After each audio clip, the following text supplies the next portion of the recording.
fidgety. The lady right there? Me? I don't want a frickin' pillow. It's like, whatever. At least we have tissue. What kind of water is it? Wet. We're going with wet water today. That's good. It's cold too. Cold, wet water. We could put fruit in our water more often and it would be good though. Fruit in our water? Fruit! It eats at the acids in your teeth, but it's tasty. Like lemons and limes and watermelon and like cherries and, I don't know if cherry water would be good. Maybe it would be. Should we even attempt to wonder if any part of that is assimilated or appropriated? Fruit in water? Yeah, I don't know. Well, I mean, the ice cream truck songs are racist, so why wouldn't fruit and water be racist?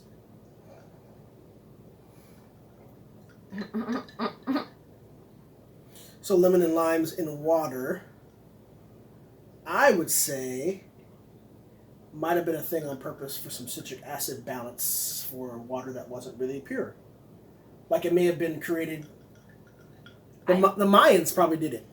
Well, yeah, I'm sure fruit and water has been a thing for a long time. But so has, like, distilling it, right? Or not distilling it, purifying it. Like with charcoal and stuff, like the charcoal. People have been, like, doing stuff like, at Lucas's school, not Luke, well, when it was Lucas's school, like preschool, when he was in preschool. That's our son's name. We're giving that out now. Episode 3.5. Just start over again. I mean, you know our names. I'm Leonard. It's not hard to find our children's names. This is my wife. I'm Tukwila. And welcome to Borderline Racist Marriage.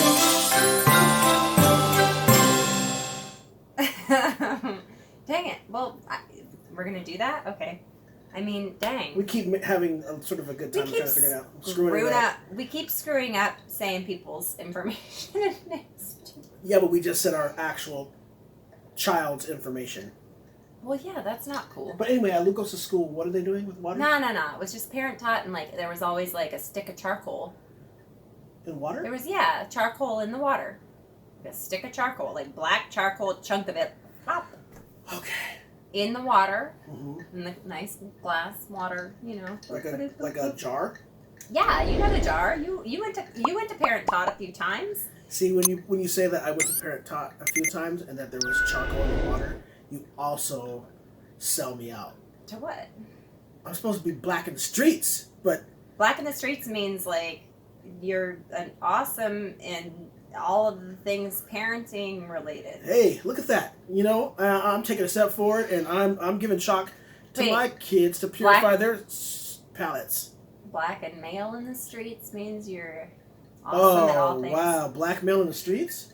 I don't know. You just said. So far, that's not a joke, unfortunately, to the police. Did you know that? Well, there's like all that, the stereotype of black men not being good fathers and being absent fathers. And no. There's three things I want to say about that. We weren't even going to talk about this. We weren't, but let's do it really quickly. Okay. Three things that I want to bring up about. Yeah, we can't do that and then go, we weren't going to talk about that. Yes. There are studies about how fathers participate in their home building, family building, and caring for their children. And it seems like, this is me framing it seems like there was once a study and then it was thwarted by a new study that was done correctly where everyone was identified that African American males are a very responsible African American males are better fathers than white dudes, male fathers. That's what the study showed. Is that what we're trying to beat around the bush to talk about? Trying not to say that. That's the study that I read. Yeah, I was trying not to say that out loud because I don't want to. I'll say it out loud. That's a study that I read. Because black.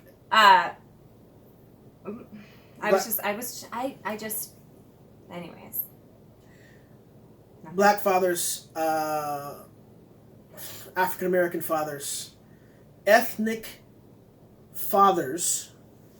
I'm not saying that. Gosh, this is the reason why I was beating around the bush because I didn't want to be like beating around the bush. That's a phrase too. Are beating around the bush. Oy vey, like think about all around the mulberry bush. I wonder if that one's racist. You got old bush. Mm-hmm. You got a dick. Monkey chase the weasel.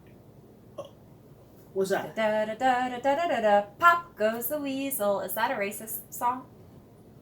I hope it's not, because you killed me on our first episode with the racist songs. Is that the song? No, but that's not the song that the ice cream truck played, right? Oh Lord, okay. Yeah, we keep trying to unpack all this racist stuff, and it's like that we haven't like studied before we came on the show. But it's not I don't think it's important to study it. It's just the fact that we keep getting reminded. For me, I need to do some more studying. People keep getting reminders, especially in this time, of things that have been systemically placed into our lives without our knowledge. This is the reason why I think systemic is interesting. It's very basic. It's like things that have just been inputted. What are you doing? I've got a cramp in my foot. No, what are you doing with your thought when you're talking with your lips? I was just soaking it in. So, I think systemic is more basic than we've... Tracking and following. You oftentimes move like flash speed, and I cannot keep up. Okay. That's it. That's all. I think that my comprehension is a problem. And I just want to get a sentence out. I would love that, and I would love to let that sentence. You just asked me what I was doing, so I'm just answering the question. I did, and I got to remember not to do that. Well, am I supposed to just sit here and not answer if you refer to me or? It doesn't help for rhythm and flow if you keep answering 4 or 5 different versions of the answer. I thought you were going to give me one answer, and I'm sorry. Oh wait, you ready? I think I answered it. You did. My comprehension is slower than the speed of your thoughts and words. So I'm... And that's not racist. Keeping it up. I'm attempting to keep up with you. I think that systemic racism is embedded into every kind of nuance you can think of. And it's not that it was done on purpose. It is a part of the just coincidence that these things are as so. A systemic form of racism to me is Taco Bell. For my Latino and Mexican brothers and sisters. I feel like Taco Bell is racist because it just happens to coexist in a monopolized way in our society. Are you interrupting me or am I finishing? What did you say? I was just going to say, isn't Taco Bell specific to like Mexican food? Yeah, but I'm saying that they've appropriated Mexican food and now that's what I'm saying, systemic. Like, you grow up in white America, and then you just go to Taco Bell, but you don't know that that's wrong. Some part of it's wrong. Some part of it's wrong. Unless you're lucky enough to know you are wrong and that it is wrong. That's my point, and I think that's that's part of the systemic, unknown reality that we all face. Mm-hmm. Like we are living in the Salish area of the coastal Salish, and then it breaks down into in the multiple Northwest. So in the Northwest, we're living in an area that is indigenous. It was indigenous people that were here, First Nations, whatever we're calling them, Native Americans. This is their land. We're on it, and they passed away here. I'm still working on memorizing the specific tribes for like the land, right? For like our whole area's land, right? I'd love to know exactly. Like this address. So there's a website that you can go to find out what indigenous land you're on, wherever you are in the Americas. I think it's everywhere in the Americas. I don't think it's specific to the United States. And it's awesome. I do not believe it's as specific. I think it's like counties, right? Or like cities. I don't think it's as specific as like type in your exact address. I think you do type in your address. Maybe latitude and longitude. Maybe that helps. Maybe there's an algorithm that connects the area that you're in to latitude and longitude. Right. Well, because that crosses over, right? Like, there's like, at least, I think there's like 3 to 5 here in our area, specifically. So my point is that, like, that is systemic. And I'm still working on memorizing. My point is that is what is systemic racism and oppression to the First Nations and our Native American brothers and sisters. That is racism to them. Just recognition? No, the fact that we're trotting on these lands and we're not acknowledging that we're trotting on their lands enough. It's not promoted. We're not there yet to where we just completely have that. Where it's fluid for us, where Fluid. it's like intuitive for us to Every single state. think about it on a daily basis. Absolutely. Or even better or worse is that we have a month for that particular once rating tribe in that particular state, city, or whatever. You see what I'm saying? Like Salish month, where we learn more about that. Well, I mean, they have... That's systemic, is what I'm saying. That's where it starts to happen. You start to break down all these different layers of this horrible onion, and it's rotten in the middle. That's what America is. That one dude at that play called that. I'm so sorry, you have to speak up, and I don't know what you're talking about. One guy at the play who, like, all the people were, like, invited to, like, give feedback at the end of that play. Remember that play that we went to go see? So there was a play that we went to that was written by an African-American male, right? Is that the one you're talking about? Yeah, and I'm not doing us any favors. We don't know the name of it. We don't have any It just popped notes, into my head. And here we are. Based on our, because... Yeah, and here we are. Here we are trying to talk about something something that we can't give you reference to again. Can I just speak on it? Just let me speak on it. So we went to a play that was a New Works, and it was a New Works. New Works basically is that someone has created something and they're trying to sort of shop it and put it up. Maybe it's like 1 month of rehearsal and 1 month of actually acting. And I'm basically a professional actor, I guess, because I've been doing it for such a long time. You are a professional dancer because you've been doing it for such a long time. We have other vocations and skill sets. What are you talking about? What are you doing? Out of it for so long. Here we go. But anyway, my point about this is that it was a stage production that was very alive and present of what the circumstances are for African Americans in this time. And I'm shaking my glass a lot, and I feel bad for that for those that are listening, even though we're going to work on our set a little bit more. And I just want to attend it, and I'll double back. The play was very, very, very well structured because it really talked about, oh my gosh, what is the gentleman, the Zimmerman guy who killed that one kid. That was in that play. Oh my gosh, I can't really say his name. Trayvon Martin. Oh my gosh. Rest in peace, Trayvon Martin. Those kind of notes were touched on, and then afterwards he had a question and answer session. I hope that we can even figure out what that is and maybe put some kind of link on the bottom here for those that are subscribing. Saying that. I don't know if we've put any links on anything yet. But what you don't know is that I can do it at any time, and I would like you to just let things fly, because I can do it at any time, and it doesn't matter. But I will put it out there as soon as we get them, and they will be available every time you check on our page. Which I thank you very much for looking at and viewing our podcast and subscribing. When he had a question and answer session, he was asking people. People got to ask questions. I think you're about to talk about the white gentleman who opened up his basically response to what he thought of the play by saying, first, almost like Alcoholics Anonymous or Al-Anon or any of these other things, I'm a racist. Is that what you were trying to talk about? Because that was the most empowering part. A white person, male, older male, first thing he said out loud is that I'm a racist, but not a racist in the sense that, hey, I'm a racist, I hate you guys, but I want to acknowledge that I've been a racist all my life. Mm-hmm. That is so powerful because for me, that's why I think this came to life for us, is to acknowledge, like, racism's in the room way more often than we in public acknowledge. And to actively process it or acknowledge it or I don't know,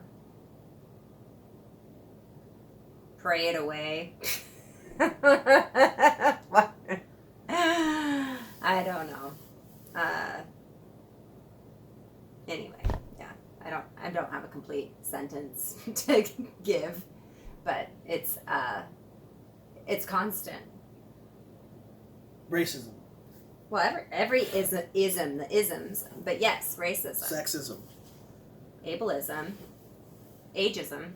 Ageism's a sad one too. I mean, all the isms. I mean, ism, right. Intersection, and then whatever. But yes, the loudest ones in our household are racism and sexism.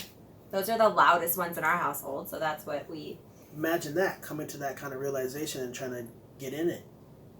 I thought that it was neat that we chose borderline racist marriage as a catchy sort of name because it's also like borderline personality disorder. But like what we're talking about is the racism is the disorder. Like it causes the influx of weird intersections, like she said, of like troubled waters. It really does. Like that's the interesting thing. I mean, borderline personality disorder, which I understand is very complicated for those that suffer from it, is a hard thing that they don't actually fix. I mean, they have counselors and unfortunately unfortunately maybe it's very helpful for those, but they get to take like drugs and things like that to help suppress the way that it feels within their body. But imagine looking at it the same way as you look at racism, systemic racism or personal racism or relationship microaggressions. Microaggressions. There's so many microaggressions. I mean, one of the reasons why we're even doing this particular show, there was already another show that we shot.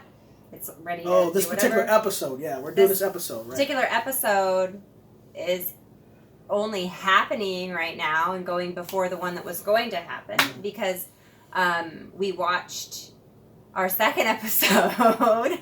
Do I apologize? I have to apologize. Yeah, I want to give a disclaimer to those. Do you? Okay. I feel like we didn't talk about apologizing before. I know. Well, it's innate. Okay. It's innate in me. You don't have to. First of all, I feel like I want to apologize because it's emotional and it's draining and it's exhaustive. What are you apologizing I'm for? apologizing for being overtly profane and expressing my feelings or emotions or tangents. We talked about how like we didn't want to be apologetic at all, and that we wanted to talk about like there's a deep impact of like right. So this pain only has one way to evoke. Like I'm not able to fight the fight. I'm not going to go out in the street. We have protested, and Tukwila definitely has been out there protesting on behalf of all of us because that Black Lives Matter movement. Let me know. Yeah, Black Lives Matter to me is about interacting in hitting those intersections full on so that we can address all the issues. And anyway, what I'm apologizing for is any of the shock that some might feel from hearing it profanely said, because I feel like I can articulate it better if I had the patience and the time and I wasn't emotionally drained. If I was not hurt or had not been arrested or had not worried about my children being 1 out of 3 of us, of African American males, being arrested, if I had not seen my brother get arrested, taken down during a protest, put in jail, sopping wet over his First Amendment right to protest and all this, and freedom of speech, if I had not had these experiences within me where we're talking about all the things that are coming up, I might be able to cope better and then communicate better without saying beep, which is the F word. But it's almost interesting. Fuck, we already said it. Hey! Fuck, I'm going to say it again. I'm going to choose to say the F word again. I was not even aware that any kind of an apology was even going to happen. Like, that seems like something that shouldn't even be apologized for to me. And I thought we were on the same page as that, because every single conversation we've had today leading up to being on camera, well, in private, right. like, it was like, I was even the person that was like, oh my gosh, I had anxiety a lot. Like, the whole entire reason why we're even shooting this show right now. You're not understanding me. I'm apologizing because it's going to happen. Oh. I maybe I'm not very clear. We don't have the same brain, so we don't communicate. The wires don't connect, and we are married, and we're trying to do something that's brand new. For me, this warrants that. With all the threats that are happening in our society, forgive the metaphor, but when you want to give a fuck, that's how you do it. You say exactly how you feel, and I'm sorry for saying the SHIT, which I tried to not say in the first episode, but I just spelled it just now, because that's kind of my habit. If I'm trying to be kind and considerate, that's when I try to refrain. Here, we're talking to people. No holds bar. Our children are. And I feel bad for those that are hurt by it. Nobody is, get away from us. We're not. Because this is uncomfortable. Yeah, this is so uncomfortable. Our babies will see this someday, no doubt, no doubt. But it's not. We're not showing this to them anytime soon. So I wasn't trying to detach from you. I was actually. This is my way of expressing how it. I wasn't worried about you detaching. It's just gonna maybe potentially lead us down different channels. What do you mean by that? It just may lead us down whatever different channels it might lead us down. As far as how we express ourselves? No, just in this episode that we're shooting right now.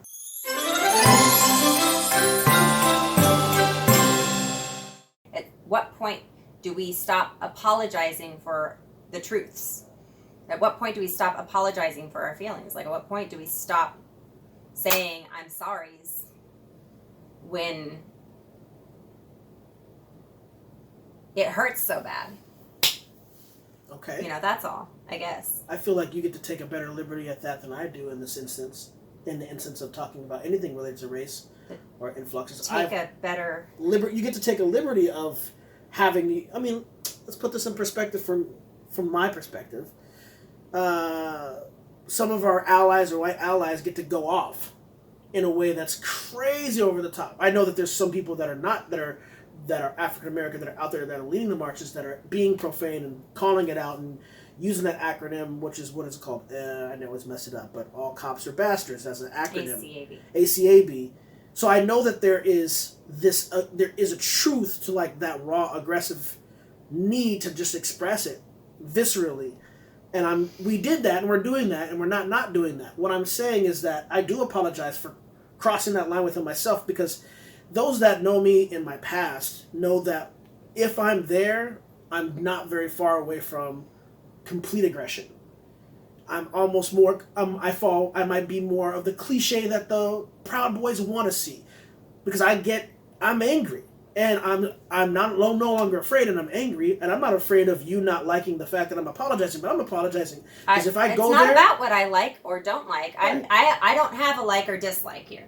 So please don't label that on me. There's no like or dislike towards you have an opinion about me apologizing that I didn't know was happening. I don't actually have an opinion. It's just not anything at all close to what we spoke about earlier. And all I'm saying is that you get the liberty to fight in the way that you want to fight. And I feel suppressed during this time. During these last 8 months and during watching all the protests, I feel completely tied to a log, because I cannot respond the way I feel like I want to respond, because I know what the outcome would be. The outcome would be immediate danger, police brutality, possibly attacks on my family if I go at what I know is out there. So I know where the bad people are, the bad people being, in some instances, and some people might say the people on the right.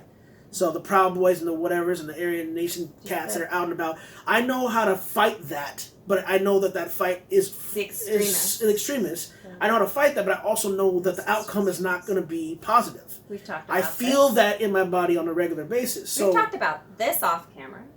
Okay, but I'm just bringing it up to say, I feel the pain so deep of what's going on.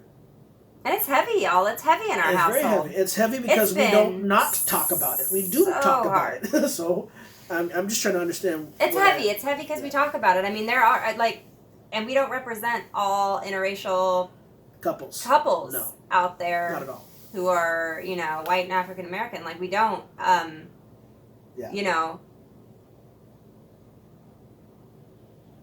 by any means. I feel like we both have two very good mothers that brought us up in a way that made us get here. There's a lot of scrappy things that we might. I was gonna follow up your apologetic. I've been calling people fuckers since I was 3 years old. There you go. Right. I'm not saying that since I've been calling people fuckers since I was 3 years old, I get to call them fuckers now. I'm not. That's right. Not what I'm saying. It kind of sounded like that, I think, when it came out of my mouth. But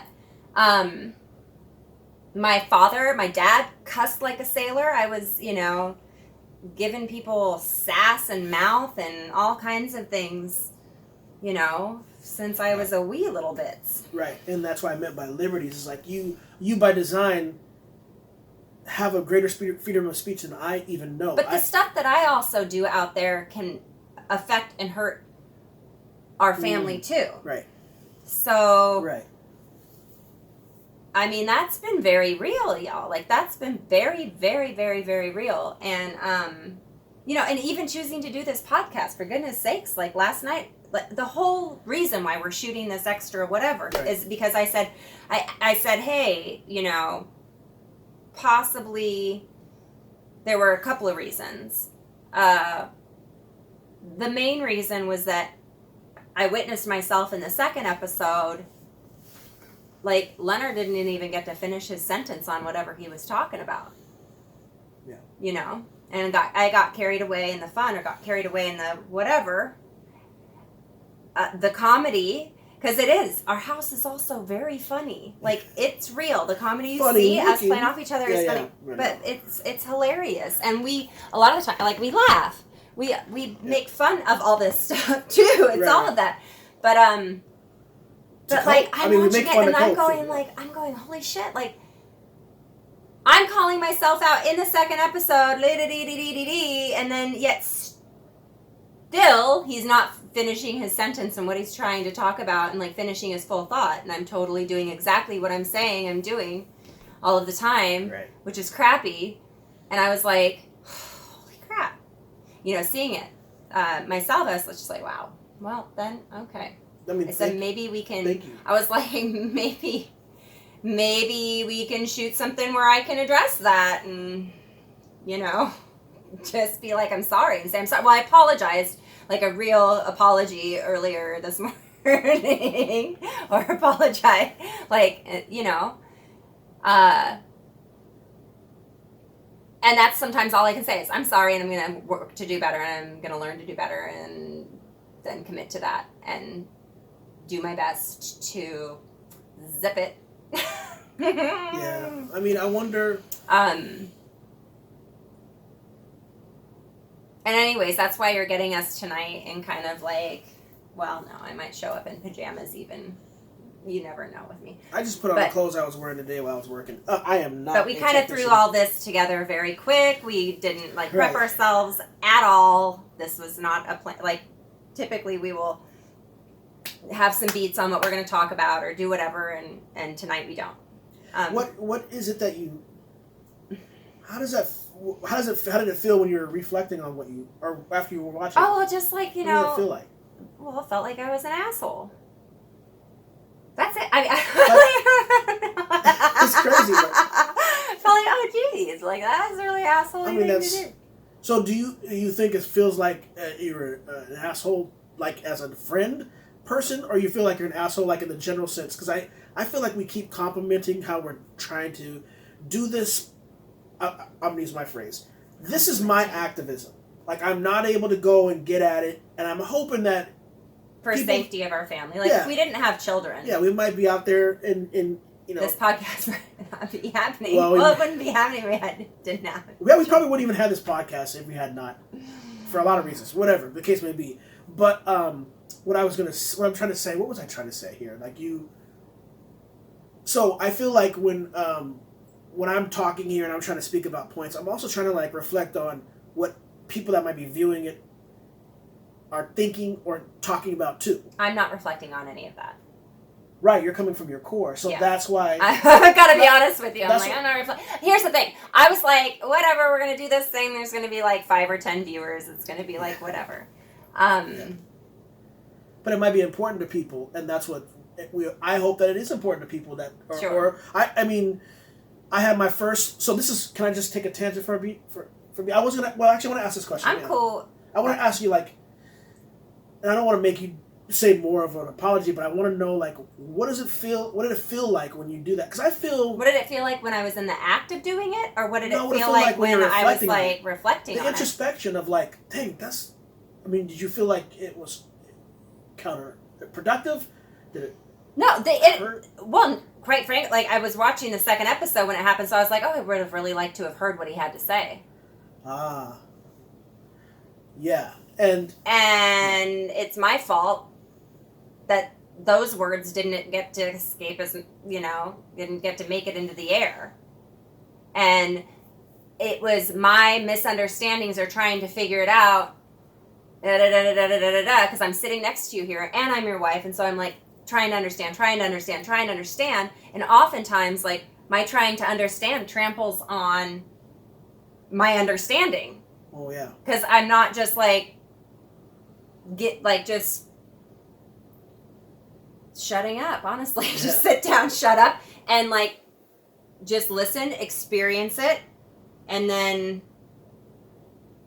I don't always have to be like, I'm lost and I don't understand, and like try to and do all of that. Especially when it comes to talking about racial stuff, just I had a mentor say that listening is like committing to someone else turning the pages and reading you the text. You have to allow the page to flip and then the pause to occur. I have such a hard time. We have a hard time doing that. We know we will be saying the exact same thing. Oh my gosh! Anybody else married? Anybody else married out there saying the same exact thing? But he'll say the same thing. I'll say the same thing, but we'll argue about it because I don't know he's saying the same thing, and I'm saying the same thing in my words, and he's saying the same thing in his words, and we're like fighting about it. But then it's like, and at the end of the day, we just why didn't you just say that then? I know. I was gonna make the broccoli. I thought you said you want to cook the broccoli. That's the same as make the broccoli. Right. It's crazy. It's not usually about broccoli. It's never been about broccoli before. It has been about broccoli. It's been about shopping. It's never been about broccoli. Dishes. It's never been about broccoli. Oh my god, it's been about cooking. Laundry. Did they wash their butt? Did they wash their penis? Oops, I said penis. That's fine. You got to teach your kids how to wash their butts and penises. Hey, everybody, please, a PSA. Teach them when they're little. Get them in the habit. Get them in their crevices. Get them in the habit. I'm looking at all the cameras at one time. They can wash themselves. They can wash themselves, but you got to help them get up in them crevices.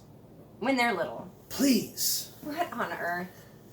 Well, I say it because I can name 5 people right now. I can put you on blast right now that I know. You think their from kids are growing dirty? up. I know. They were dirty. Oh no. There's I was gonna say I can name 5 people. This is not that show. I will say this. My best friend in high school, who people may or may not know, may or may not have had problems taking care of certain bodily hygiene. Oh, I don't know if I should say that out loud, but for those that know, they know.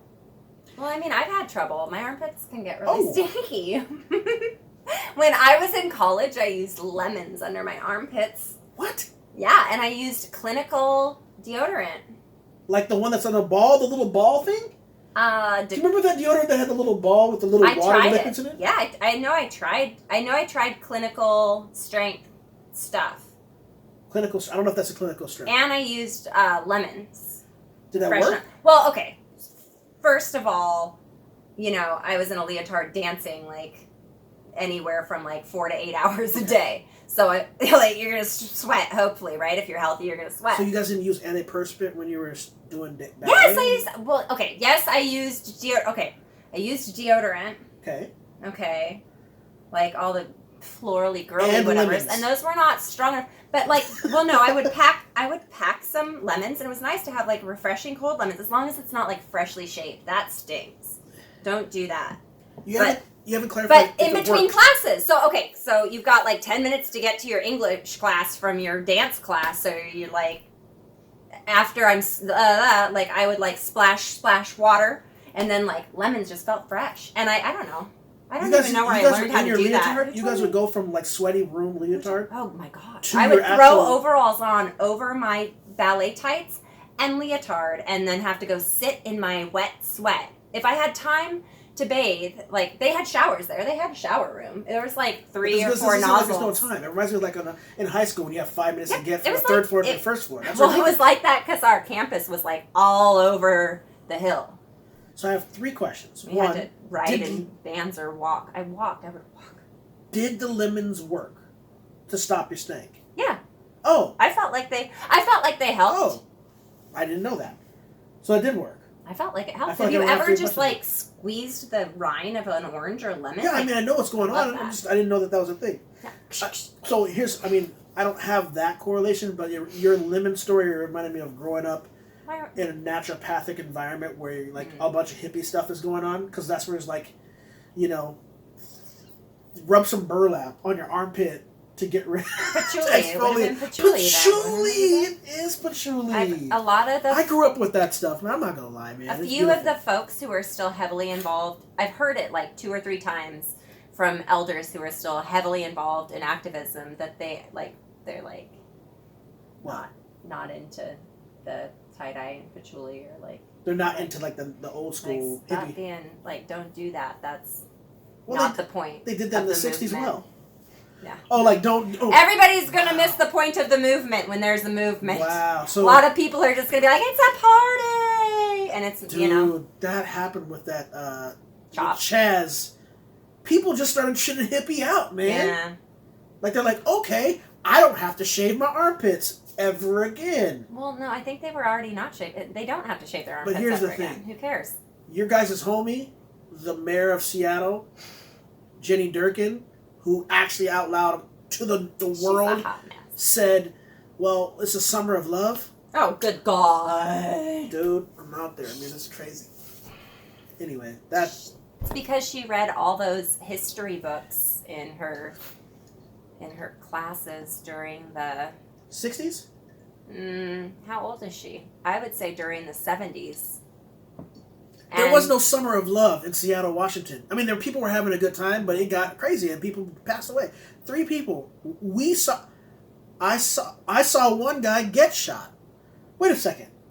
I don't know if you saw anybody get shot. You saw I saw the gun. You I saw the you gun. saw the people who shot the person later on that night. Yes. That's a fact. Well, I'm talking about when you were in the porta potty. Possibly. Or it could have been 2 different people. We yeah. don't really know. But I was definitely in a porta potty peeing when like 15 shots went off. It's very heavy. It's very heavy. It's very heavy. And a lot of times, well, I'm going to be cussing. And if you're not used to the Tukwila who cusses, because you know me from some other professional endeavor, honestly, I'm not going to be as kind as Leonard and apologize, where I'm going to say, that's, you know. Are you saying that this is kind of like your new normal? It's not my new normal. You know me, I cuss. Well, I mean, but some people don't know you like that. Some people don't know me like that. You know what, though? Yeah. You know what, though? A lot of people do. Yeah. A lot of people do who even know me in the professional stance and stuff, too. Like, they do know me at that level. But, I mean, I don't cuss around the babies. Yeah. We find very fun ways to cuss around the babies, right?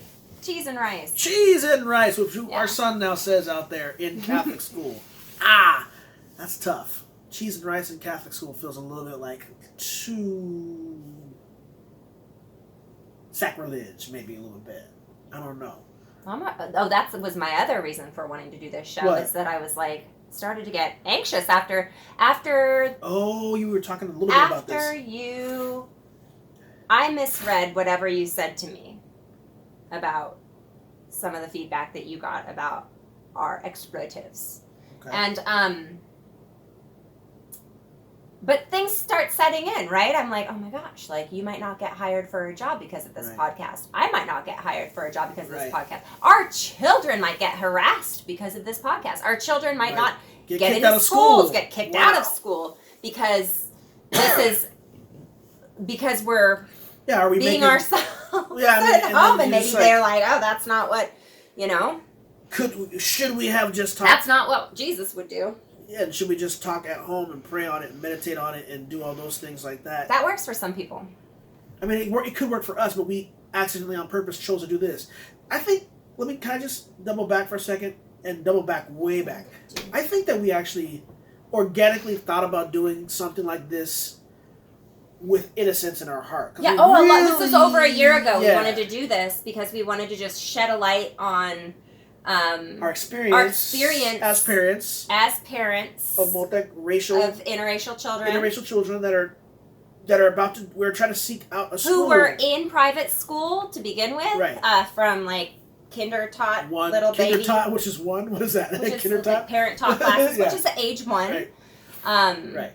You know. So we were or a private school. Yeah, no, that was private preschool too. We had some valuable conversations where diversity was clear because that's our life story. Yeah. And we wanted to engage ourselves on how do we approach this and be honest. Kind of like what we're talking about here. How do we actually confront the issue where that diversity is not prominent in private schools. Yeah. So this has been a plan for a while. So it was a plan. Like we were like, we should talk about how hard it is. we might help some people, and just by conversing, or just by what is it called? I want to be like communion, but it's not communion. Yeah, that's pretty much by communion. like Yeah, when you're community, like right. Relatability, like just Which like look, like our experience is not so far off from theirs, right?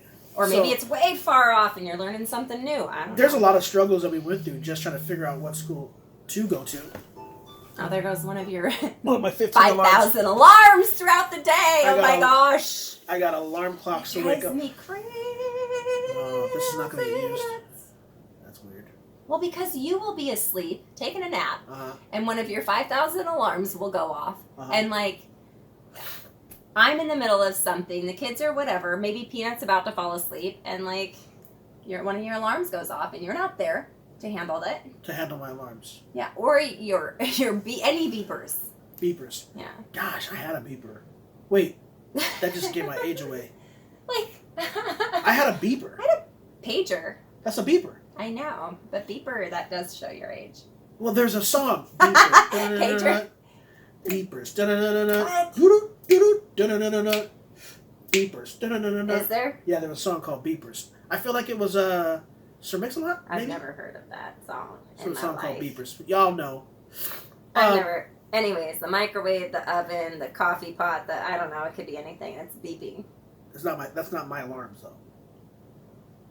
I mean, a lot of them are here. Like, it's like you put food on, and then it starts beeping. Do you want to talk about it? Do you want to talk about why I'm putting food on?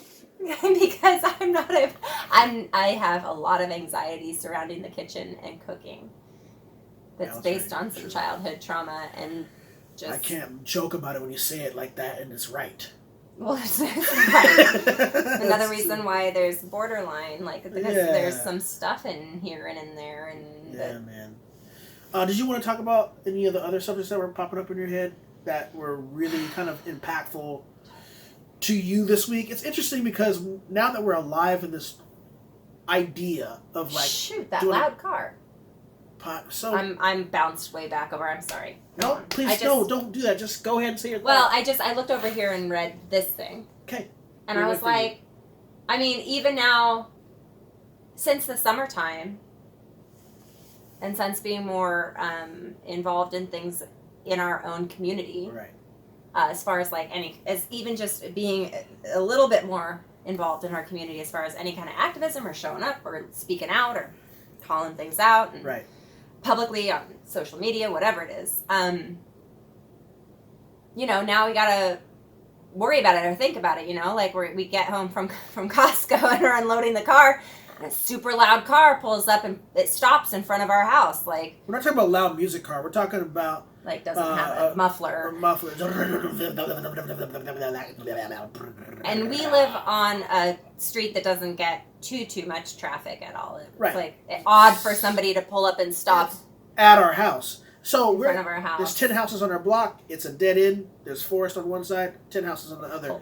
And they pull in and they stop, and I'm the only person outside at nighttime. Well, I walked out. Yeah, she walked out. But it just felt strange, and then and even the way they turned around and like sped off. So like, I'm laughing because. Well, what are you? I'm laughing because like. Well, we made a joke about it, like. In real time, we ended up making a joke about it. Is it time for that? I was like, what is it? Time for like awful cars who need mufflers or something? Well, I'm like, it feels like danger. Like, it's interesting. So, I don't know how hyper aware you guys are at home. Or have to be. I don't know how hyper aware you guys are about what's really going on. I don't know if you're aware of what's really going on out there right now. I mean, I know you are watching the news, but I don't know how.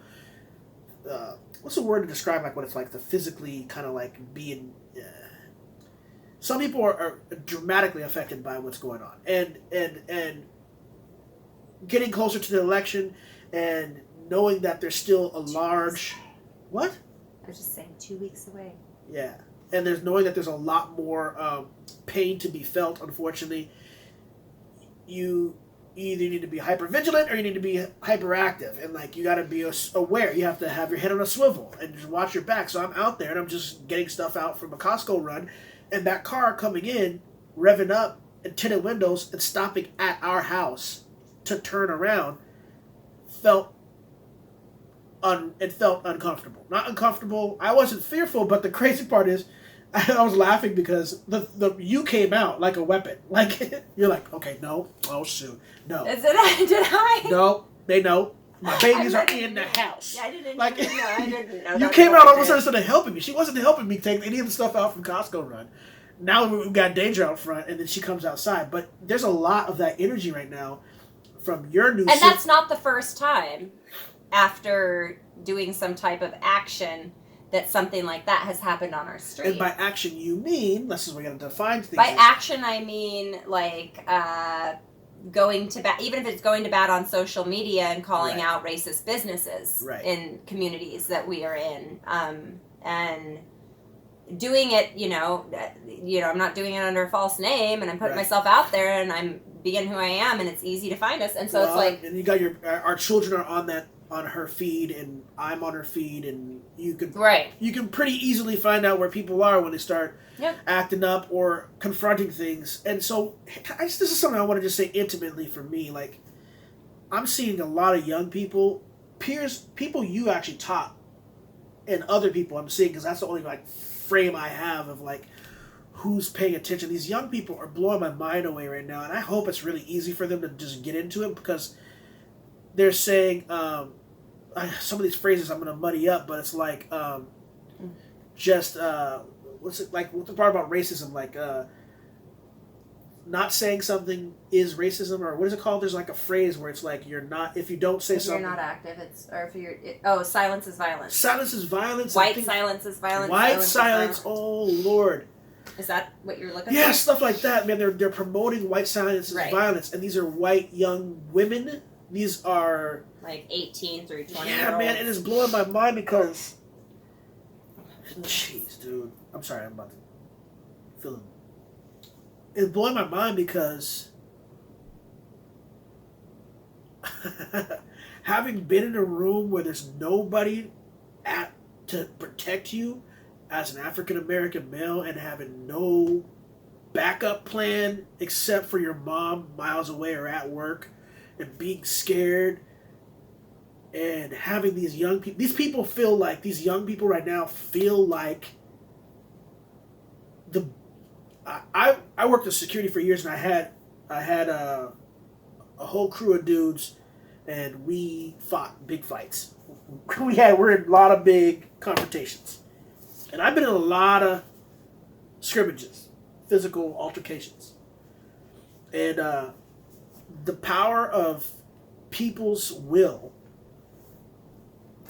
and it seems to be all ages, is so impactful to the struggle of just being in this body for me.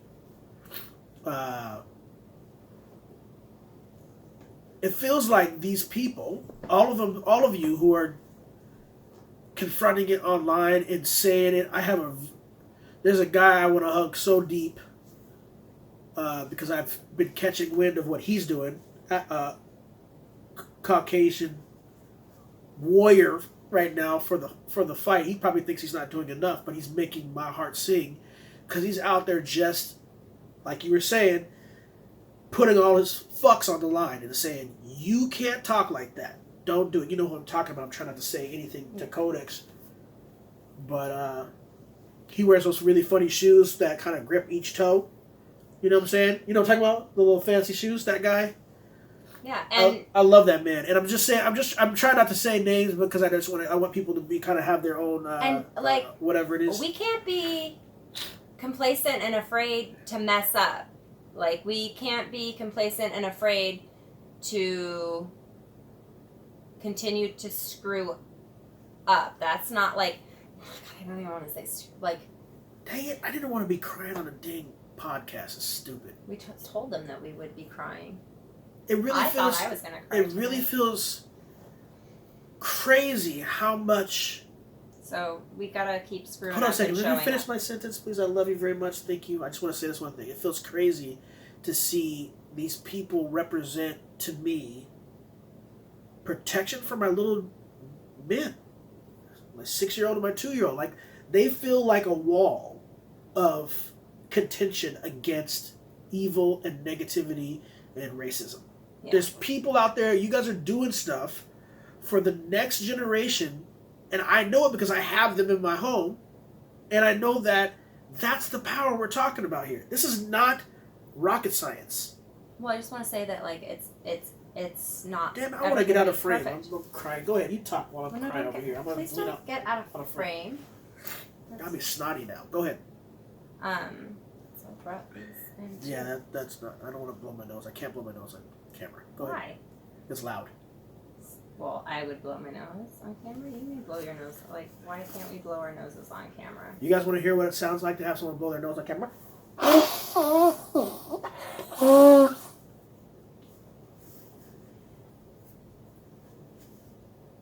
Let's see. Yeah, there isn't. You don't have any fluffs. And we're back. Wait. Anyways. And we're back. I just don't want people to be afraid of like looking into any of this terminology, even if it's like it's elitist. Like that's an excuse. Don't use the excuse of the terminology of anti-racist work. Don't use the excuse of it being elitist. To not attempt to like learn some of the gist of it and to attempt to dig into at least some of it, please, because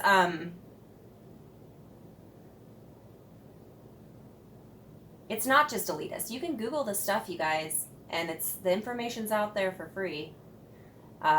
Yes, it's true. Some people are making classes or doing this or doing that.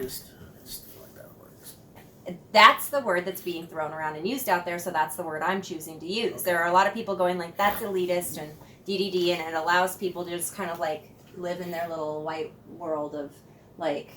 So white people are telling other white people that you're being elitist by stepping up to confront something? By calling it out and saying not being racist is not enough anymore. Being anti-racist is what is required. I don't get these. Does that make sense? Yeah, I mean, it makes sense what you're saying, but so being not racist. So the difference, what I gather the difference to be between being not racist and anti-racist is when you're not racist, you're not going to be racist to people in your day-to-day life. I'm not going to like go and call people the N-word. I'm not going to do this. I'm not going to overtly and knowingly go out and do racist things. I'm going to treat people, with equality, no matter, what they look like, no matter what they're... That's the thing I was trying to remember. Anti-racism is a new air, man.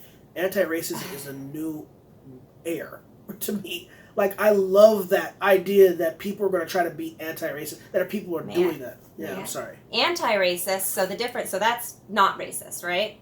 Anti-racist is go a step further with that. Not even outside of yourself, go inside of yourself, acknowledge how your actions, words, and deeds are still upholding racism in our industries, our systems, even microaggressions and things that are done adjust ourselves, and also calling it out. Oftentimes it's as simple as just asking questions, as just if somebody says something to whoever said a microaggression or an offense. If you start to, that's why you learn about it and you study it and you see what some of these things are, and it takes time. Again, it takes time, but not that much. I don't know. It's not that much. Oh, the other thing that I was going to acknowledge was the fact, you guys. There was the fact. Like, I'm not afraid to frickin' say it. Like, I don't think that I would be this deep in any of whatever studying or work that I've done. I'm not even gonna lie, like if I wasn't, married to Leonard and if we didn't have biracial children, like maybe I wouldn't be as passionate about this. I'm not afraid to say that. Right. I'm not gonna lie. I'm not gonna sit here and lie to people and be like, yeah, I'd still be like, married, who knows? Maybe I would be just as passionate. Maybe the simple fact that like I love my friends, and love them like family, maybe that would, and know that it's wrong and injustice, like, or whatever intersections I have with it as sexism and recognizing the injustices and all of that, like, maybe it would be, but, like, maybe I would be. And that's, like, I feel ashamed of that, but I'm not afraid to put put some shame out there and just be like, I messed up, or I'm going to show up imperfectly, I'm going to mess up, and maybe a quick apology and move on. or acknowledgement of it, and try to do better next time. That's what, like, it wasn't the F-bombs in our last episode that I was, like, mortified by. It was me continuing to speak over you. And over you and over you and over you and over you. Well, thank because you. That's, I've been calling people fuckers since I was 3. Anybody who calls people fuckers since they were 3, I feel like openly, I feel like they're going to talk over people. And if they ever don't want to talk over people, it's going to take a workbook to learn how to not. A workbook.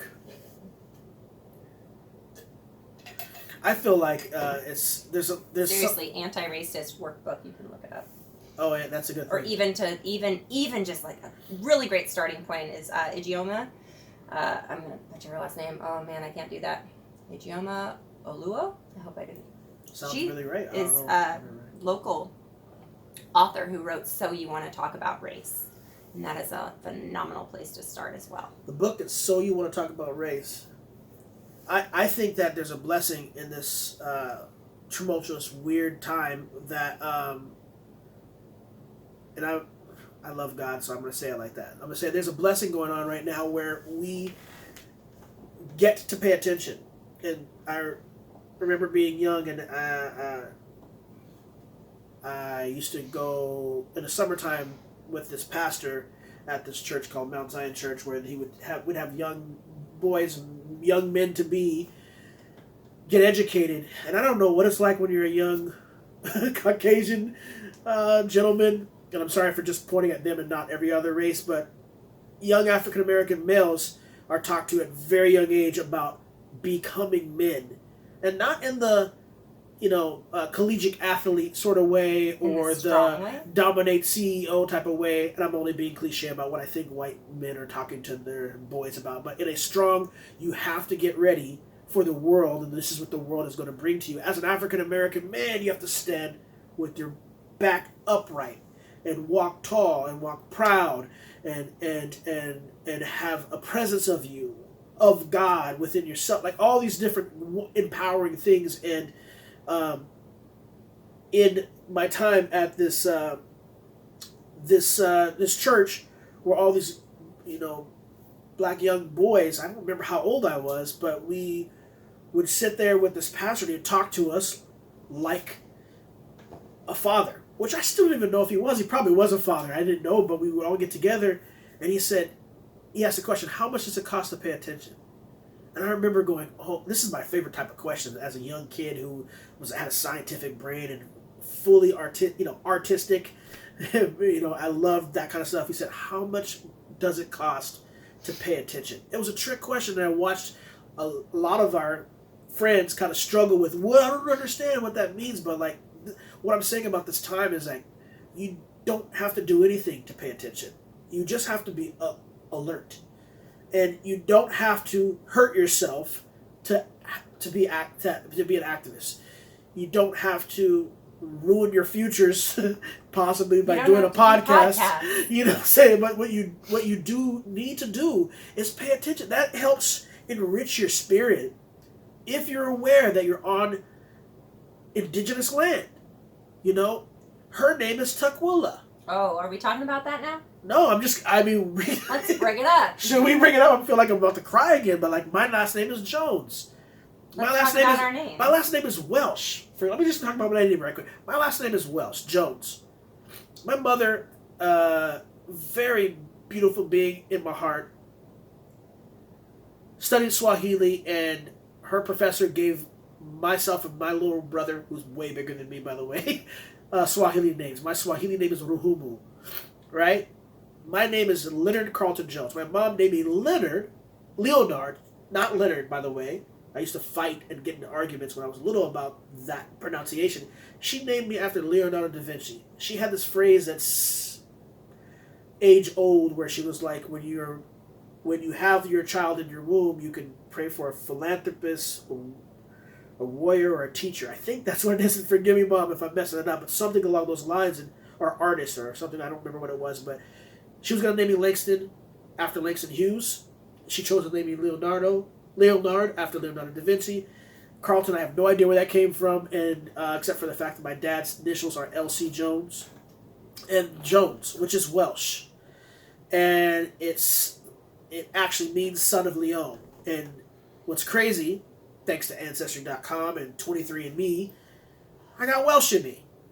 I'm only 64% African American, walking in this body, and I used to joke about this, and it hurts me because I used to joke about it. I don't know if it's true or not, but I used to say there's a lot of rapey, unfortunate white people that did some things to some people at some point, and here I am in this blood. And look at how, I mean, for me, like, if you just mind map it, and I'm teaching my children, my name is Leonard. My eldest son is so inquisitive, and he's hearing about these, like, little nuances. His name is Lukos, which we're not going to go into that wonderful story in the way that I would like to, but I would like to say this. It means light. It's represented in the Greek. It's Greek, the name Lukos, Leukos, representing the effervescence, the light from the cloaks of the angels in the Bible.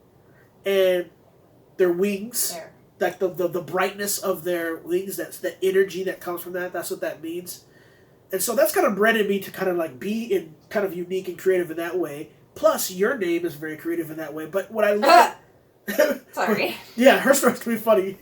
But what's interesting for me is that African Americans in America, severed from their umbilical cord at birth, don't know where their roots come from. Don't have a space where they're like engaging whatever true self is. I have a Welsh family in history.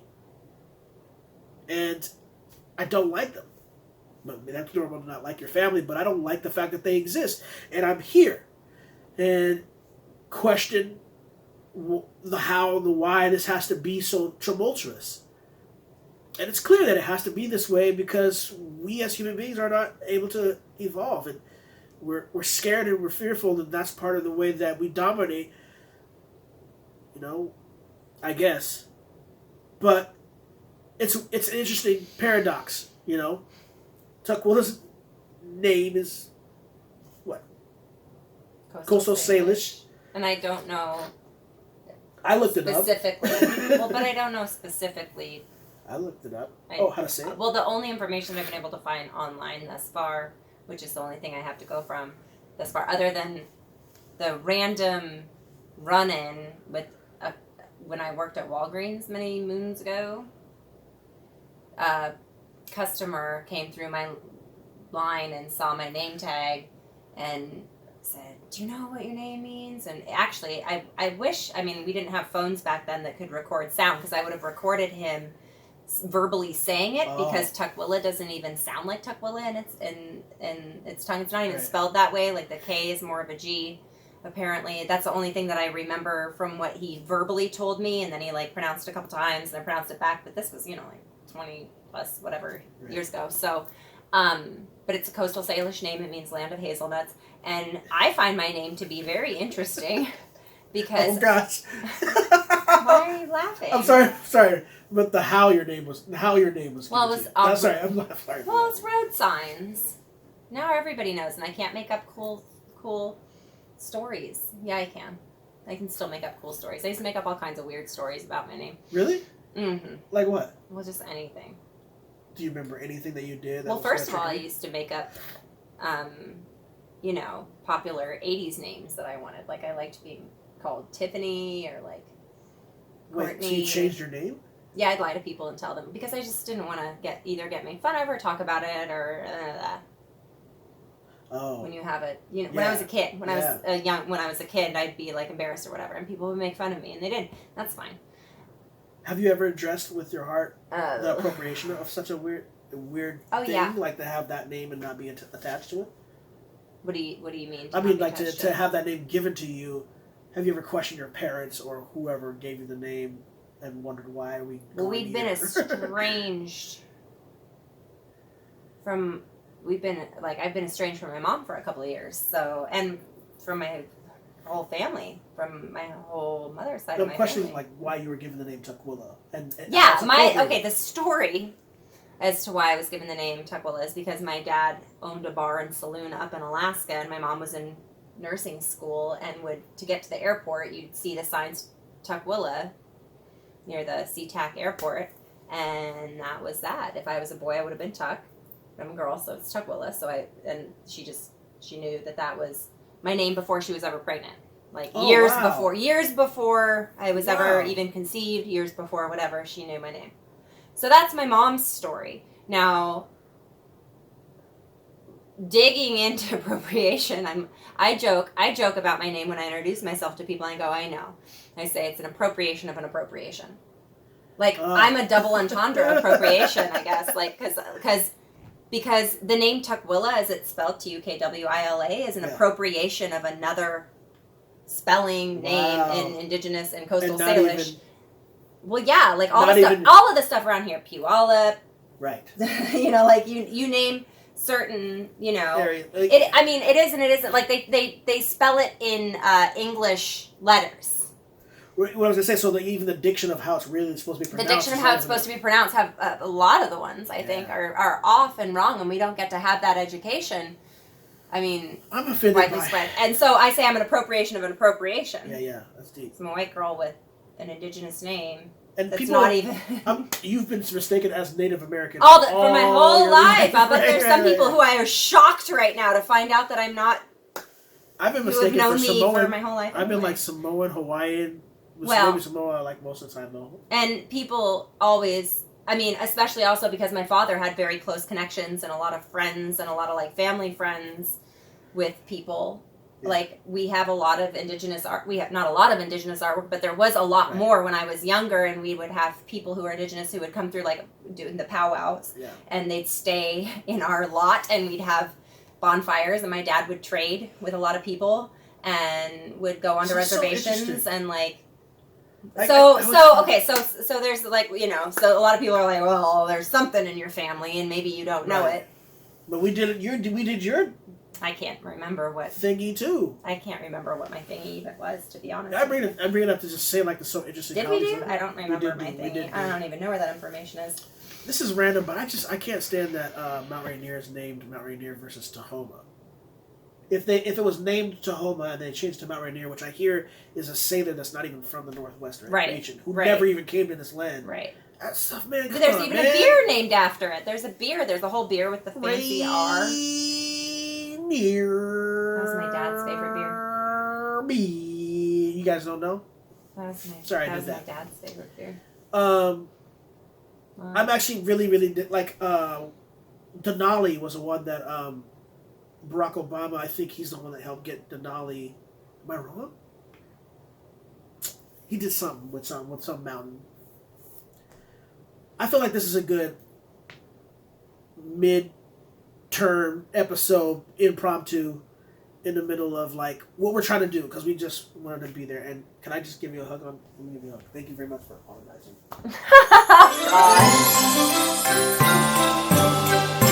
What, you think I'm lying? I'm saying thank you. I just like Thank ridiculous. You. I don't know. Like what? If you ever like screw you, no, you don't get an apology. That's like. If I ever say screw you, don't get an apology. You don't get an apology. Screw you. Like to be tired. Like your compassion is awesome. Oh, thank you. You got a lot of compassion. I don't like that I have a lot of compassion. I don't either, because I would love. It's got me hurt so many times. Right. I would love. Like in life. People are like that though. We're all like. I would love for you to feel no need to apologize for your feelings.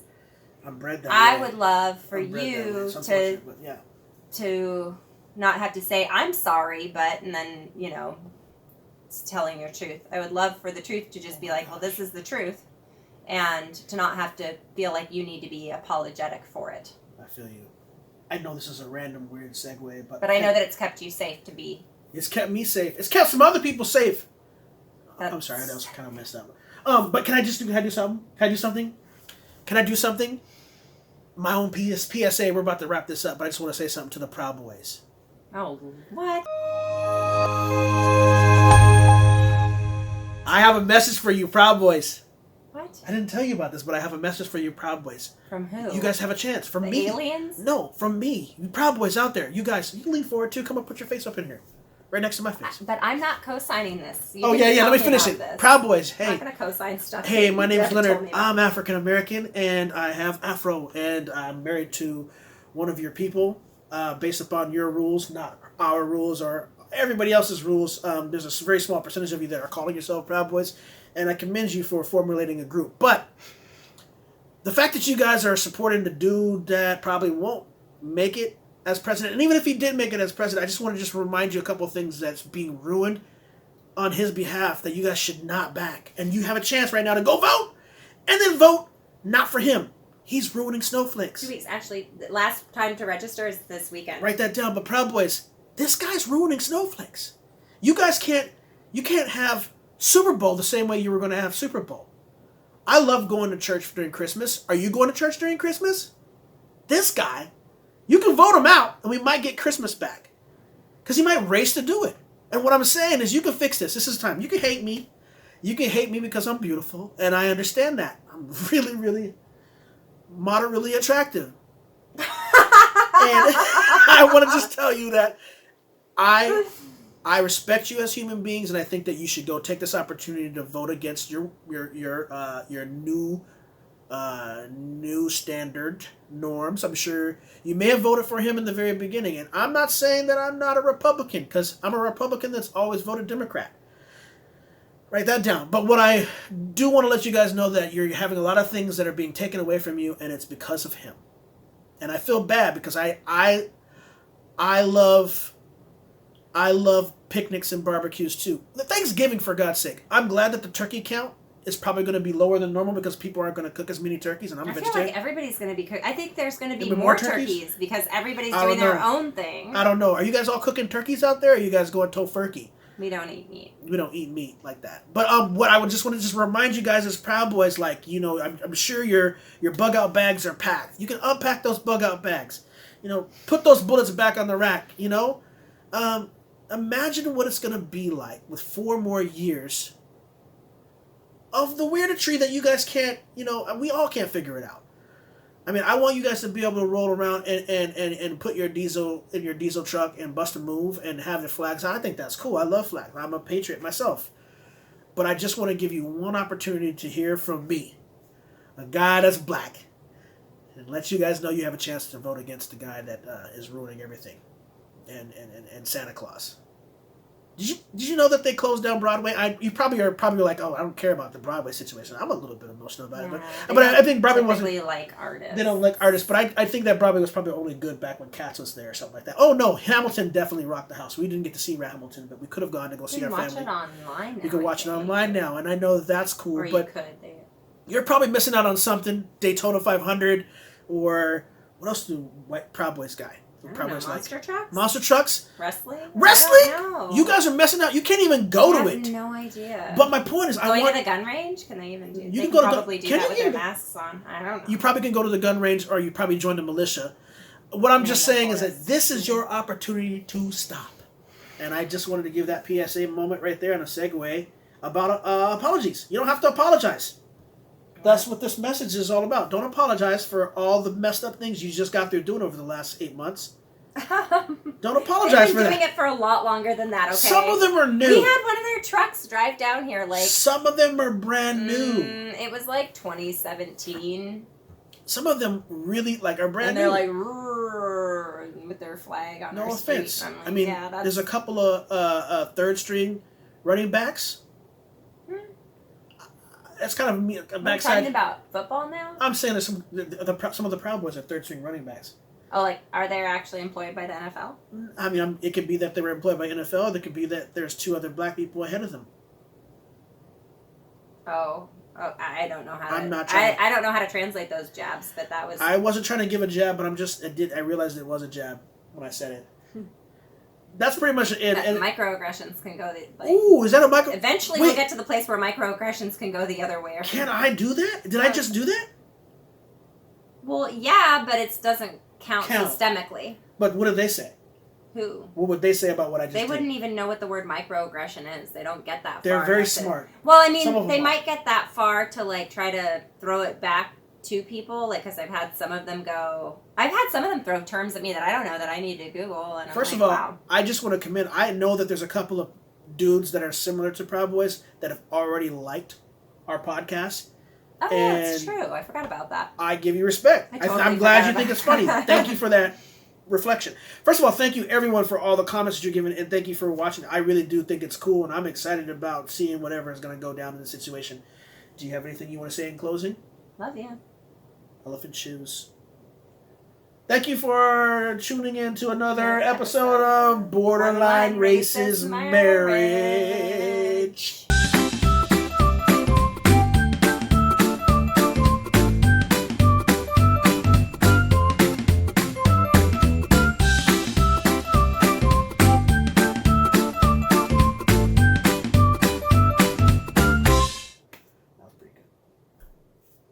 PSA. It's true. I really want them to know that they have an opportunity to back away from No, I forgot about them. What? The ones who watched us. I actually forgot about those people. There was a couple of them. Yeah. I was like, who's that? We don't know.